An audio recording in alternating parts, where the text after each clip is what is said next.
Have you ever walked into a room and forgotten why you went there? Or maybe you've found yourself pausing mid-sentence, trying to remember a name that used to come so easily? If that sounds familiar, you're not alone. After 65, it's normal to notice little lapses in memory or feel like your brain just isn't as sharp as it once was. But what if I told you there are quiet, almost invisible habits, small actions you can take daily that can keep your brain not only healthy, but up to 10 years younger? And no, I'm not talking about expensive brain games or high-tech supplements. I'm talking about real, doable changes, gentle shifts in how you live your day that actually nourish your brain, strengthen its connections, and protect it against the effects of aging. Because here's the truth, cognitive decline isn't just about genetics or bad luck. It's also about daily habits, what we do, what we avoid, and how we live. And the good news, science is showing that neuroplasticity, your brain's ability to adapt and grow, doesn't disappear with age. In fact, your brain is still capable of learning, building new connections, and staying sharp well into your 70s, 80s, and even 90s. In this guide, we're diving into 3 quiet habits that people over 65 can start doing today to boost memory, increase focus, and keep their minds feeling clear and confident. These habits are subtle but incredibly powerful. They don't require loud effort, just consistent care. Quiet habit number 1. Practicing mental stillness. Most people think staying mentally sharp after 65 means constantly keeping the brain busy, read more books, do more puzzles, take a class. And while mental stimulation is important, what's equally powerful but often overlooked is mental stillness. Yes, I'm talking about quieting the brain, learning how to pause, breathe, and let your thoughts settle. You don't have to sit cross-legged or light incense unless you want to, but taking just 10 to 15 minutes a day to sit quietly, close your eyes, and practice focused stillness can dramatically reduce the wear and tear on your brain. Why is this so powerful? Because your brain, especially after 65, is more vulnerable to chronic stress. And stress doesn't just make you feel anxious, it actually shrinks the brain's memory center, the hippocampus. It causes inflammation in the brain. It slows down the formation of new connections. And over time, it makes it harder to learn, remember, or focus. When you practice quiet stillness, what scientists often call mindfulness or restorative awareness, you trigger the parasympathetic nervous system, the part of your brain that calms the body, slows the heart rate, lowers blood pressure, and sends a message that says, "We're safe now. You can stop running." This shift gives your brain space to repair. It increases gray matter density, particularly in areas linked to attention, memory, and emotional control. Studies have shown that older adults who engage in mindful stillness, even just 10 minutes a day, show improved memory recall, better verbal fluency, and even a slower rate of cognitive decline. And here's the best part, it's free. No equipment needed. You can sit in your favorite chair, out on the porch with your morning coffee, or in bed before sleep. All you need to do is breathe. Focus on the air going in and out.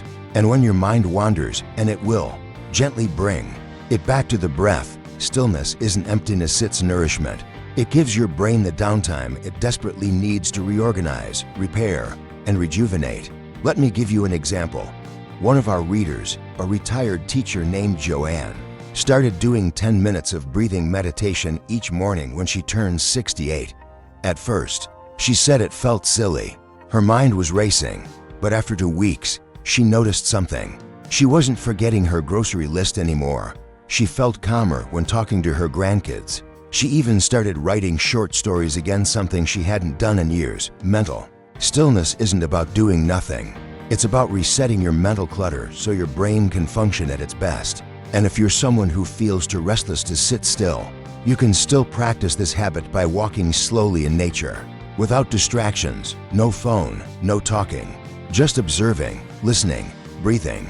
Even this kind of mindful walking has been shown to boost memory and reduce anxiety. Quiet habit number 2, gentle movement with purpose. Let's talk about something that seems so ordinary, you might not realize how extraordinary it really is. Walking, but not just any walking. We're talking about purposeful, mindful walking done regularly at a relaxed pace, and ideally outdoors. You might be wondering, how is this a quiet habit for brain health? It's not loud, it's not flashy, and it doesn't feel like a brain exercise. But here's the secret. Walking, especially in nature, is one of the most powerful ways to increase brain volume and protect memory after 65. When you walk, you do more than just move your legs. You increase blood flow to the brain. You deliver fresh oxygen and nutrients to areas responsible for focus, memory, and emotion regulation, particularly the hippocampus, which is the brain's memory command center. Researchers at the University of Pittsburgh conducted a study with older adults. Half of the participants walked for 40 minutes, 3 times a week. The others just stretched and did light toning. After 1 year, the walkers showed a 2% increase in hippocampal volume, an incredible result, considering the hippocampus normally shrinks with age. The stretching group, their hippocampus kept shrinking. Here's why that matters. A growing hippocampus means stronger memory, better recall, sharper orientation. It's like giving your brain a fresh coat of paint and new wiring without pills, without side effects. But it's not just about physical movement, it's the quality of that movement. When you walk mindfully, that means no phone in your hand, no headphones in your ears, and no multitasking. You allow your senses to fully engage. You hear birds chirping, you feel the breeze on your face, you notice the smell of fresh grass or rain or leaves. And this kind of sensory integration activates multiple brain networks at once, which improves cognitive flexibility and emotional regulation.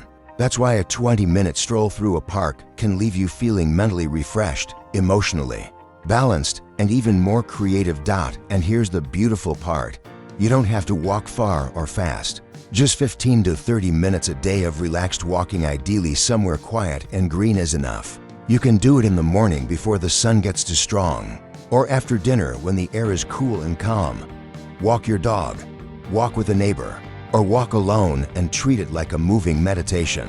One of our readers, Earl 74, and living in Arizona, started doing sunset walks every evening after his wife passed.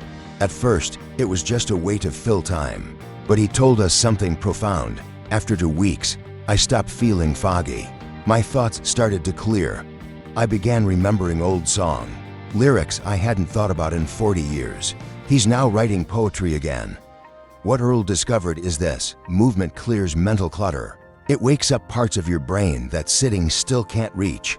And when done mindfully, it becomes not just exercise but a form of quiet healing therapy. So if you want to keep your brain sharp and youthful, don't just walk for your heart or your legs, walk for your mind. And do it with presence. Quiet habit number 3, deep listening. Let's be honest, these days, everyone's talking, but few people are truly listening.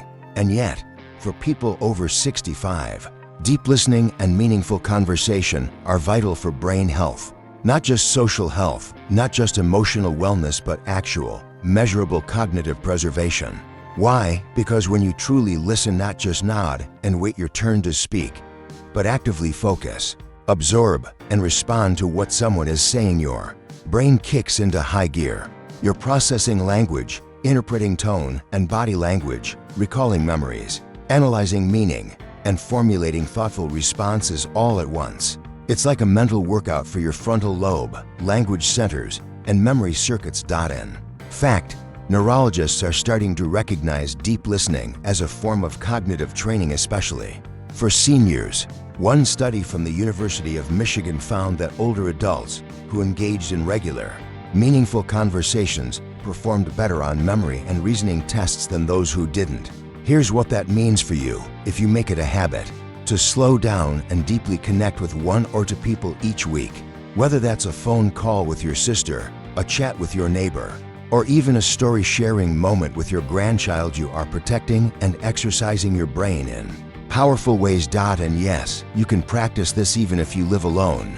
You can call an old friend and ask them to share a favorite memory, or you can join a local storytelling group or even a virtual book club. Listening to stories and adding your own thoughts is one of the most stimulating things you can do for your aging brain. But here's where the quiet part comes in. This isn't about debating politics on the news or gossiping about relatives. It's about slowing down, listening with your whole self, being curious, responding with care. When you do this, you're actually training your brain to stay alert, empathetic, and emotionally flexible. Take Carol, a 69-year-old from Georgia. She started calling her old college roommate once a week. They would talk about memories, current books, and silly things their grandkids had said. Carol noticed something unexpected. I started remembering more. I didn't have to write down my shopping list anymore. And I felt lighter afterward, like my brain had taken a shower. That's the power of being present with another person. It's quiet, it's intimate, and it stimulates areas of the brain that solo activities simply don't reach. And if you really want to strengthen the benefit, try listening to someone younger than you. When you engage with younger generations, you're forced to process new slang, different opinions, and unfamiliar experiences, which stretches your brain even more. Sometimes, the best brain booster is simply a real conversation with someone who matters. In conclusion, these 3 habits, stillness, mindful movement, and deep listening, don't require money, pills, or screens. They're quiet, often overlooked, but incredibly effective. And together, they form a foundation for keeping your brain sharp, calm, and young long past 65. You deserve clarity, peace, sharpness, and joy, not just in your body, but in your mind. Even if you've felt forgetful or foggy lately, your brain isn't broken. It's still growing, still adapting, still listening. Here's to living clearly, thinking deeply, and aging gracefully. Here's to a brain that's 10 years younger starting today.